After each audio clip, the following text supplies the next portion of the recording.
Je vais vous prendre un latte à la citrouille grand, s'il te plaît. Un grand pour apporter? Ouais. On arrive vers la fin du mois d'octobre, donc ça fait déjà un bon moment que les cafés aux épices d'automne se retrouvent sur les menus. Mais qu'est-ce qui fait qu'année après année, on a l'impression que les cafés deviennent de plus en plus chers?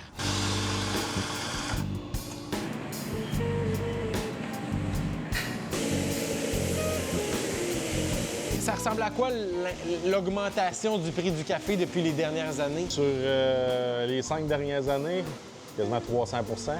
Le café est rendu très, très cher comparé à il y a, mettons, 3 ans, 4 ans peut-être. Et en plus, que j'aime pas, c'est les gros formats maintenant. Pas tous les matins. On va s'en faire du moins cher à la maison. S'il vient du Brésil, s'il vient d'un autre pays, est-ce qu'il est produit en grande ou en petite quantité? Je pense que c'est ça aussi qui fait le prix. Combien, dans un monde idéal, tu serais prêt à débourser pour un café?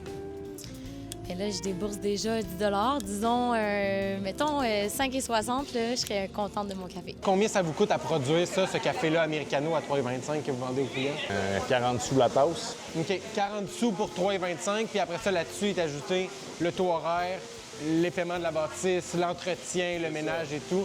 Une shot, pour nous, c'est 60 sous, dans le fond. 60 sous le café. Un grand latte d'eau, 3 doses de café, 75 sous à 80 sous de café dedans.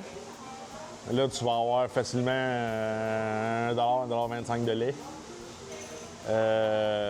Les essences, c'est ça. C'est un café qui va me coûter à moi à vrai peut-être 4 piastres à produire pour le revendre 6 piastres et 75 peut-être. Deux grands exportateurs de café, donc le Ghana puis la Côte d'Ivoire. Les deux pays ont éprouvé beaucoup de problèmes au niveau de la production. Ça a fait gonfler les prix. Il y a une demande, en fait, qui est plus forte aussi pour ce qui est du café. En même temps, en Asie, les changements climatiques affectent beaucoup la production, surtout pour la fève Arabica. C'est quoi le café que vous vendez le plus cher ici? Ben là, je te dirais, c'est pas un café, c'est un matcha. Ouais, le matcha, c'est rendu extrêmement cher parce que la plante au Japon, elle pousse moins vite que la consommation qu'on fait. Aujourd'hui, un café à 40 sous, combien coûtait-il il y a 8 ans? 12-13 sous. Mais en Amérique du Sud, il y a également de bons producteurs de café. Qu'est-ce qui fait que ce café-là n'est pas pris en compte aussi en Amérique du Nord? Un pays comme la Colombie s'intéresse au marché parce que le prix est là. Pour un producteur de s'engager à produire autre chose, c'est pas évident. Et pour produire du café, ça prend plusieurs années. Bon, au moins maintenant, vous allez savoir où va le 8 $ que vous investissez chaque matin dans un café.